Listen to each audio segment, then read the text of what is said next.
Hello, I'm Congressman Hank Johnson, and I represent Georgia's 4th Congressional District, which encompasses parts of DeKalb, Gwinnett, and Newton counties, as well as all of Rockdale County.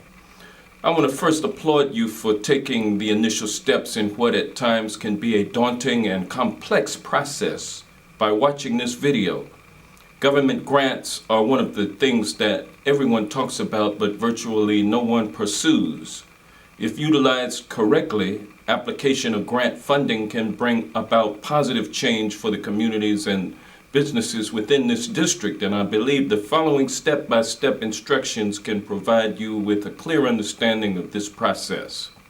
What's in an application package? After you have registered with grants.gov and downloaded an application package, you are ready to begin filling out the required forms. Forms. An application package is often comprised of a range of different forms.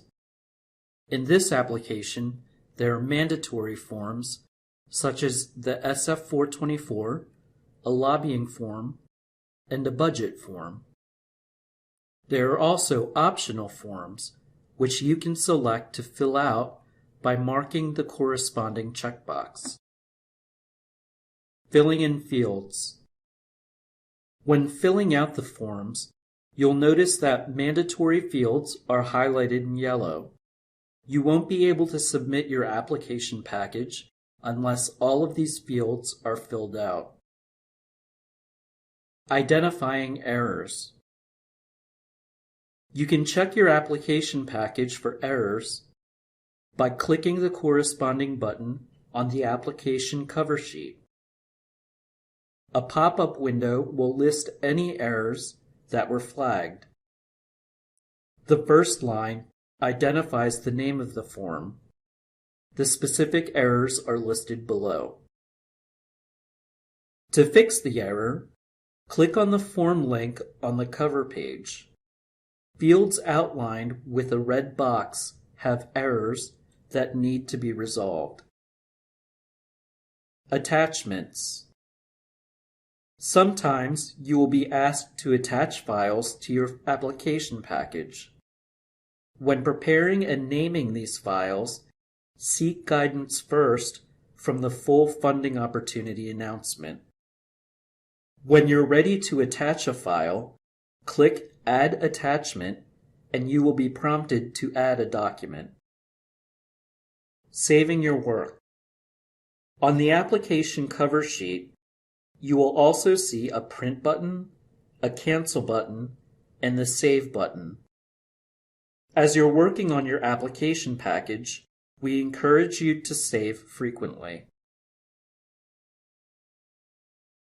Now that we have an understanding of the requirements and how to identify possible grant opportunities, the next step is to become familiar with how an application packet is correctly developed and submitted.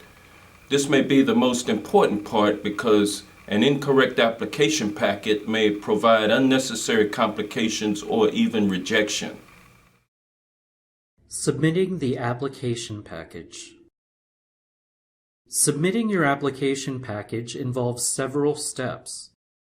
First, click the Save and Submit button after ensuring that your application is error-free. You'll then see a pop-up window that prompts you to enter your username and password. Make sure you are connected to the internet before clicking the Login button. A second pop-up will then prompt you to click the Sign and Submit button. This serves as your electronic signature. Please note that depending on the size of your application, it may take a few seconds to a couple of minutes to complete the submission process. When the submission process has been completed, you will receive a confirmation notice.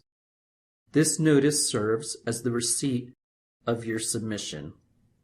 It contains key information, most importantly, your grants.gov tracking number. Additionally, near the bottom, you can see the timestamp for when you submitted your application. Please keep this confirmation notice in your records. as you may need it for later reference. Confirmation emails from grants.gov. After you have submitted your grant application, you will receive a series of emails. The acknowledgement email. The first email acknowledges that you have submitted your grant application to grants.gov and that your application is being validated by the grants.gov system. The validation email. If your application package is error-free, you will receive an email that indicates that your application has passed all validations. Alternatively, if your application has errors, you will receive a rejection email that indicates what those errors are. When you correct these issues, you can resubmit the application. The agency retrieval email. The agency retrieval email will say that the agency has retrieved your application from grants.gov. Think of it as the agency going to the post office to pick up a bundle of applications, including your own. The agency tracking number and notes emails. If the grantor assigns an agency tracking number to your application, you will receive an additional notification. Use this agency tracking number when corresponding with the grantor. A similar email will be sent out when the grantor adds agency notes to your application. Track your application. You can track your application by clicking on the Applicant tab and selecting Track My Application. You will be prompted to enter your grants.gov tracking number. You can see here that the application has been rejected. You can also log in to your grants.gov account and check your application submissions on the Applicant Center page under My Recently Submitted Applications.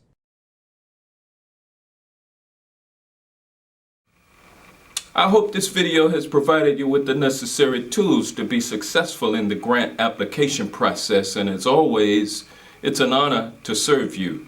We are a committed source of support and invite you to follow up with us if you have any questions or concerns about the grant process.